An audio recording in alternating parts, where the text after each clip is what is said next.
Welcome to the Sunday morning rant for the third time this morning due to technical instabilities in the recording equipment.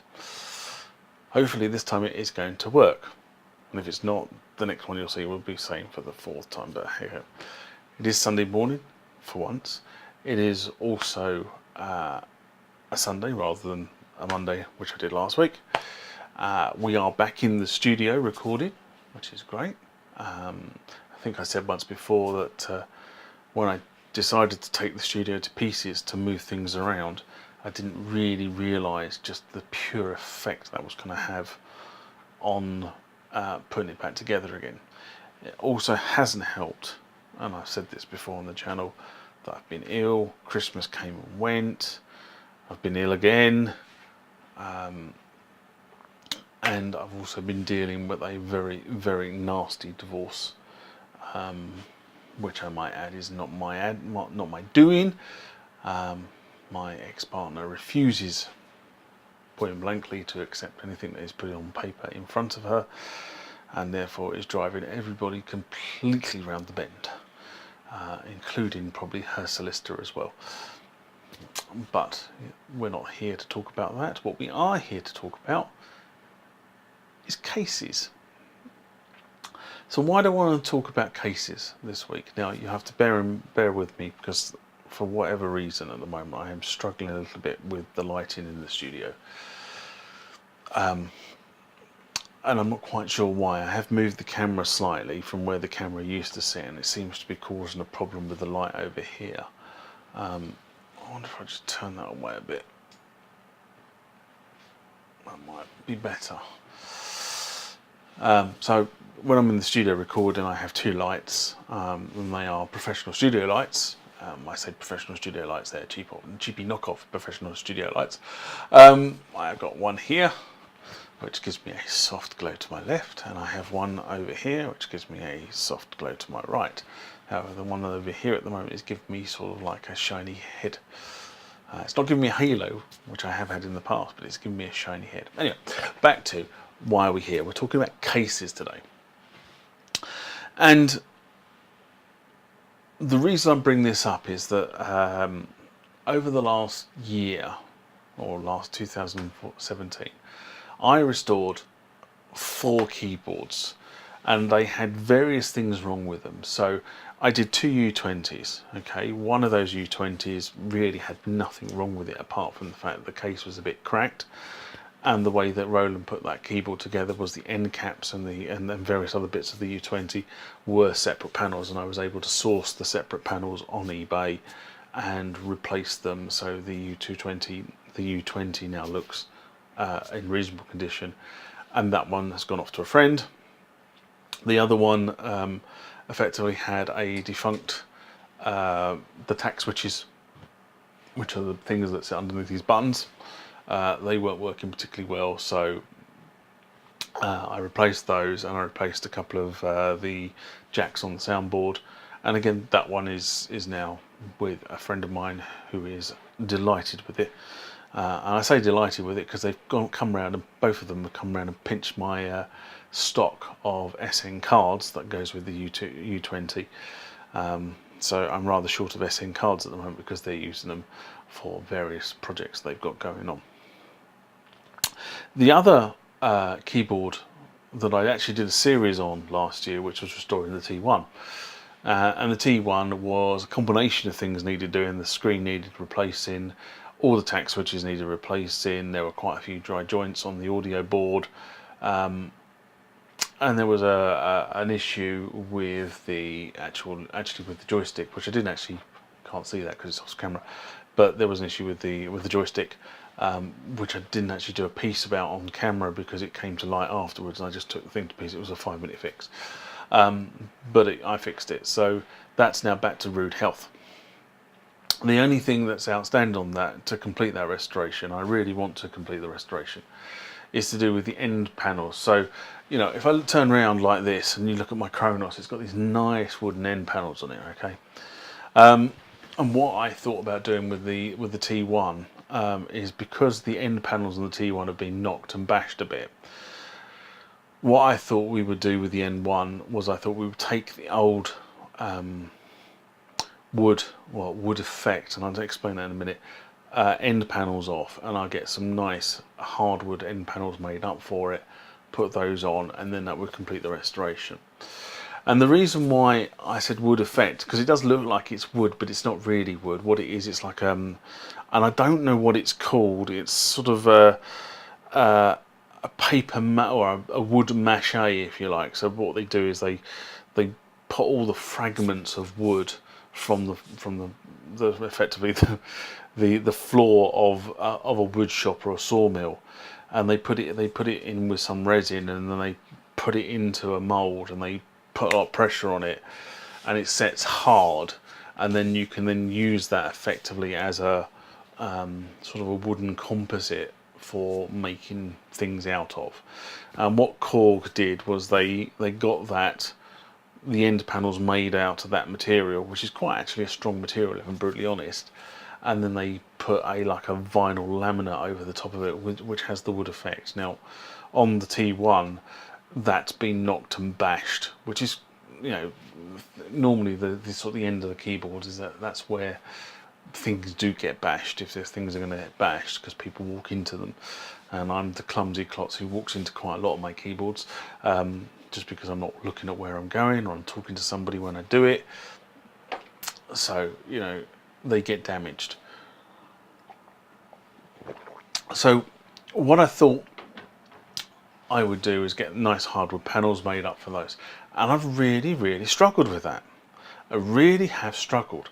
So I got put onto a guy in the UK who does this sort of, or did this sort of work, and unfortunately came back and said he wasn't interested, because he was doing far too many other things. He's making stands and cases at the moment for a lot of the boutique machines. So you get your boutique machine and you want sort of boutique, you know, sort of in a rack, and he's sort of making those things and knocking them out at the moment. He's got so many orders he doesn't know what to do with them. So he said he wasn't interested, so I thought fair enough, I'm not going to push the point there.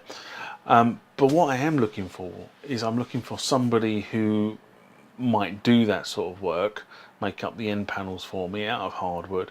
Quite happy to pay for it. I'm quite happy to pay for their time, pay for the materials, you know, and I'm also happy to sort of go and see them and actually take the end panels off the current T1 to them to get them made up so they can make a template out of them.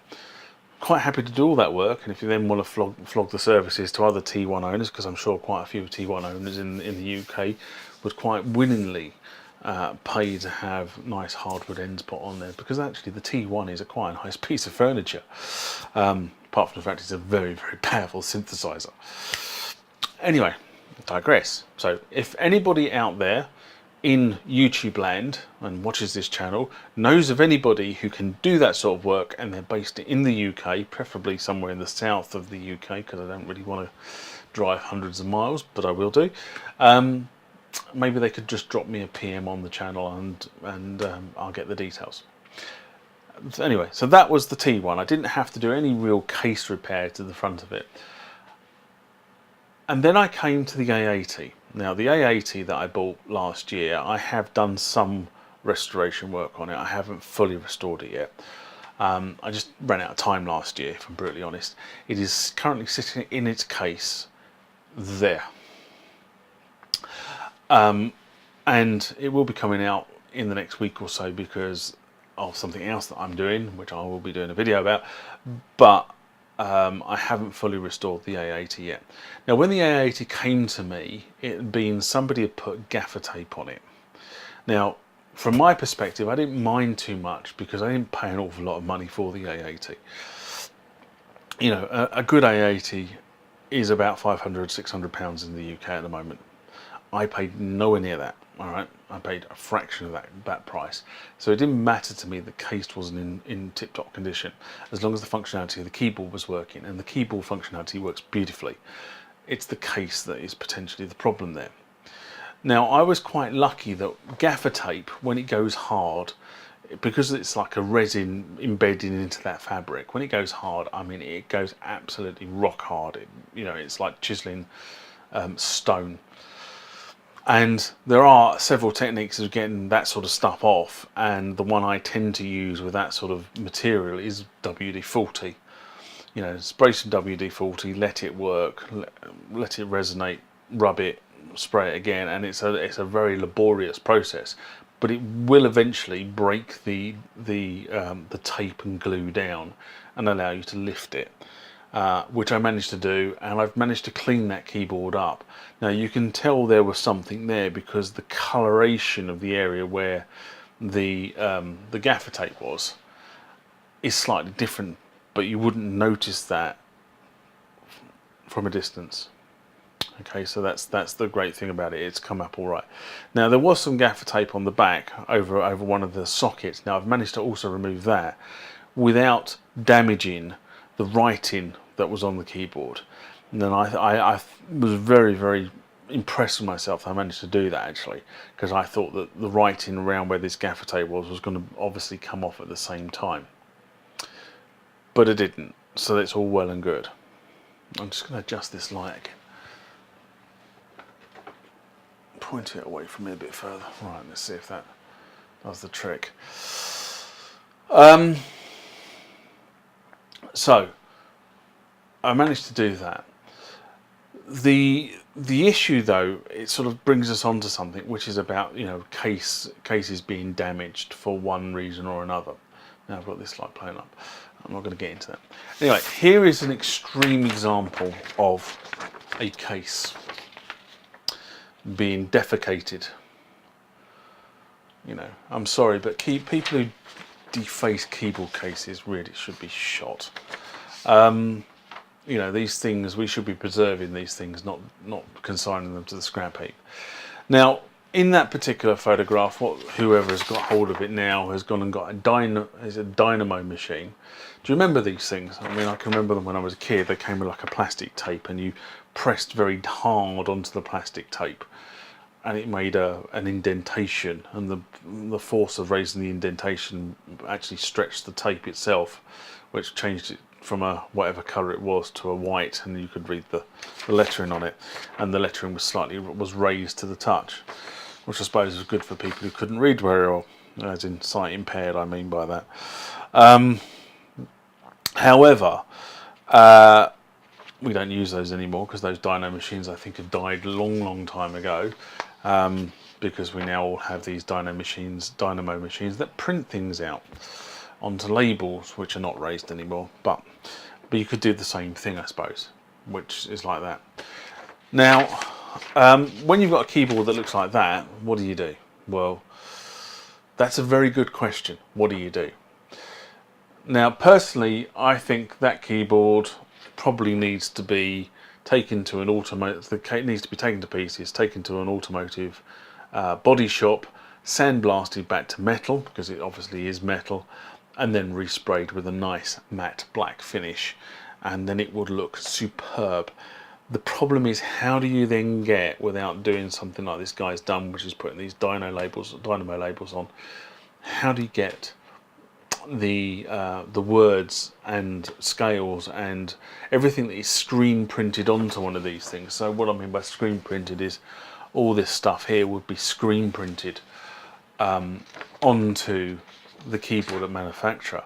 So, you know, the words, things like the program, the combi, the edit program, all this stuff on my Kronos, reset control, solo, master, 8/16, you know, all that stuff. How do you get that back on here? Because it's really difficult if you damage that to get it back on. And I haven't seen anybody who sort of does that sort of thing. I'd love to meet somebody who can actually make these things up, because, you know, it means that restoring keyboards in the future, where I do damage the typefaces, you know, I can quite easily then, you know, sand that back and put new typefaces onto it. That would be really useful in the future. So if anybody out there does know somebody does, you know, I don't know, it's probably some sort of decor on vinyl or something like that, you know, drop me a PM. Because it then moves on to the next thing, which is, you know, if somebody does screen printing for these things, that would be really good. Or just does the, as I say, does the the logos, the M1 logo, the Korg logo, the bits on the keyboard itself. Now they probably would be expensive because, you know, the first time through you've got to set jigs up and templates up and get it right. But once you've done that, once you've got all that stuff set up, you know, you could offer it as a service, you know, and offer a complete sheet of all the decals for a Korg M1 or a Roland D50 or you know, whatever it happens to be. In this case, an R-Pax, to allow somebody to actually restore that back. Now the other option I came across, and if you do a Google search for M1 Union Jack, you'll probably find this keyboard will come up. And there's a guy in the south of England, I think it's Devon sort of area, who does vinyl wrapping. Now, vinyl wrapping, what's that? I hear you say. Well, it's sort of the process that's used in the automotive industry, because funny enough, that's exactly who he gets to print his vinyl wraps up. But it's in the automotive industry, when you're putting logos and stuff on vans. In the good old days, what you used to do was you used to pay a sign writer. These are the guys that sort of came along and they used to sign write on the side of your van. A lot of it was done freehand. They were very good and paid very handsomely for that sort of work, and it was also quite expensive because obviously it was all done manually. Nowadays they don't do it that way. What they do is they vinyl wrap your van or your truck or your car. You know, they don't make any distinction as long as you paid a bill, I suspect. So what they do is the vinyl wraps. They print your logo up, they take the dimensions of the car, print your logo up, and then they print it onto vinyl, and then they basically wrap the car in the vinyl. Now, a good example of this is in the UK we have a haulage firm called Eddie Stobart. It's a very famous haulage firm. It was obviously originally created by a man called Eddie, and it's grown. It's based in the north of England, and you see their trucks all over the UK. They have haulage contracts with everybody but everybody.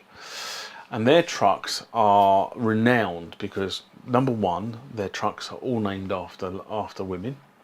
So you have Phoebe Kate and Susan something or other, and you know, if you go and look up, you find all these Kates. They also have a particular breed of individual who goes around spotting Eddie Stobart trucks. I play keyboards, they spot trucks. Different conversation, methinks. But every one of their trucks comes up from the manufacturer. It's white. They wrap it with all the Eddie Stobart green and all the decors and all the sort of chevrons that go on the trucks. All that stuff is put on when it gets to Eddie Stobart, but they buy a white truck. Now what this guy does is he takes an M1, he has to thoroughly take the case off it and thoroughly clean it, because when you put vinyl wrap on, you have to make sure the surface you're applying it to is absolutely clean.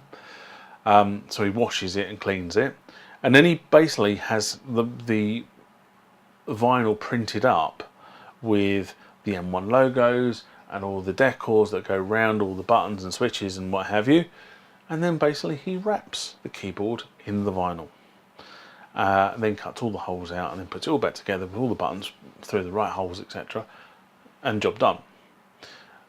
It's a good solution, but at the moment he's only doing Korg M1s. He hasn't progressed to any other keyboards, though I think he is looking at some of the other legacy keyboards. But the question is, how do you, you know, if you're in that scenario, how do you get on with it? The other thing I've seen quite a lot on eBay is I've seen quite a lot of keyboards that are scratched to hell, where these things have been scratched off, they've just been scratched, they've been gouged, they've been dropped, they've probably been generally mistreated from a case perspective. But the actual internals of the keyboard work beautifully. There's nothing wrong with the internals. So really what you're doing is you're scrapping a keyboard because the case is naff. And I suppose what you could do is, what I've done a couple of times now, is go and buy a keyboard where all the internals work perfectly but the case is naff. Go and buy a keyboard where they're selling for parts because the internals are bang but the case is great, and then do a donor transplant. Now I did that last year for completely a different reason on one of my A880s. I did exactly that process but for a completely different reason. Took a donor machine, took a source machine, and swapped the parts across. So there is that option, and of course, but quite often when you get these cases, you know, you could quite easily sandblast those cases down and vinyl wrap them. I don't know what the answer is, but it would be good to start a conversation going about keyboard case restoration, because we talk a lot about restoring the internal electronics of a keyboard, but if you were trying to sell that keyboard, when the prospective buyer comes to look at it, or you stick it on eBay, the first thing they're going to see is the keyboard case. And if the keyboard case is naff, then you're not going to get very much for a keyboard, even if the electronics are in absolutely A1 condition. Anyway, hopefully that will spark a debate and people will start to sort of like talk about it, especially if you can give me leads on where I might get hold of brand new hardwood ends for my T1. Now, the other thing I'm going to just talk about before I shut up and leave you this Sunday is this. Has anyone ever seen these? Now, I have to be honest and say I have. I saw these many years ago in a shop called Absolute Music. So when I was growing up, I lived in the west side of London, in places like Ealing, etc. Okay, and there is a borough in London with a town called Hounslow, and in Hounslow was this shop called Project Music. And Project Music was the technical musician's shop. So back in those days, MIDI was sort of, had started to come to its fore. Computer music was starting to come to its fore. The Atari ST, the Mac, all these things were starting to come out. And Project Music was this shop. How do I explain it? Where you walked in and the place was a complete tip all the time, but it had everything you wanted as an electronic musician. It had all the keyboards of the day, so I can remember my friend going and buy his W30 there. They had a D50, they had Korg equipment in there, they had all the discs from the sample library, so they had the Roland S series samplers in there, they had the Akai samplers in there, and at that point in time they also had the sample discs as well. And if you were a buddy musician, I'd probably get them shot, but the shop's long since gone now. You could go in there, you could pay them some money, and they would basically copy you the appropriate disc from the sample library, rather than you having to fork out the extortionate 60 or 70 quid. I think they probably made more money from people copying the sample discs than they actually did selling the discs on. But that's a long time ago, and the people who own that shop are probably long since gone. But I did at that time see a copy of this, the synthesizer, 2nd edition by Roland, in that shop. Now this was put for sale up on a user group actually, before I went on holiday, and I sent the guy an email and said, how much do you want for it? And he gave me a number, and I said done, and he sent it through. Now what I like about this is I don't think these have ever been opened. I don't think they've ever been read. They are in such good condition. The spine's a bit, but then the spine would have been on the outside. But these actually, as books, don't look like they've ever been read. Now, what is really interesting about these is that if you're really interested in synthesis and how synthesizers actually do their thing, these are really superb pieces of reference material. Now I've bought them, I'm going to read them, I'm going to reread them because it's very interesting stuff. So let me just show you sort of a page. There you go.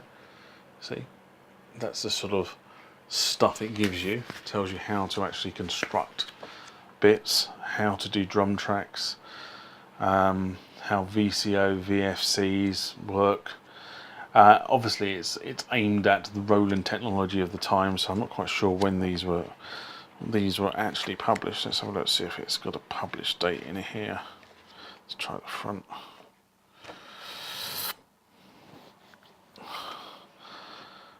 This one says 1978, so this is a really early, so this would be really early Roland equipment would be put in here. Yeah, it's talking about gates, CV gates and stuff like that. Now I have literally just opened this because I went over and picked some stuff up from the PO box where I have most of my stuff delivered to. But I've got to be honest and say this is an absolutely superb piece of reference material.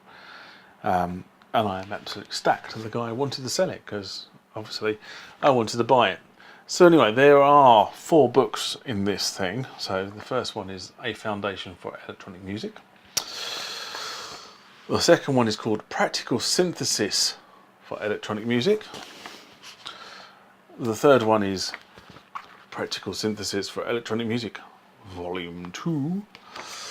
And the last one is probably where I started really in the electronic music, which was multi-channel recording for electronic music. So I was really stoked to get those. I will be probably having a little bit of bedtime reading and reading through those to see what I really don't know, which is probably quite a lot. I probably don't know quite a lot more than I think I know. So I was really stoked to actually get hold of those. Now there is probably going to be a surprise next week when I do this session, assuming it turns up, of course. So we got hit by a technical issue yet again. It seems to be the way of the world at the moment. I am going to have to start replacing some of the equipment I do the recordings on this year, I think. Maybe a bit more of a professional setup. Anyway, I have rambled on for far too long. So I'm going to leave this and say, if there are any suggestions, people are starting to write to me on the channel. I have seen many comments, and I will probably sit down and answer quite a few of those comments next week, assuming, and then we'll see where we go from there. But for this edition of the Sunday Morning Rant, take care, bye-bye. If you like the contents of this video, please give it a thumbs up. Apparently it helps the channel and allows other people to find this video a lot quicker. I'm sure by now, if you didn't like the contents of this video, you've already given me a thumbs down. If you want to be notified about future videos that are added to the channel, hit the subscribe button that should be appearing about here.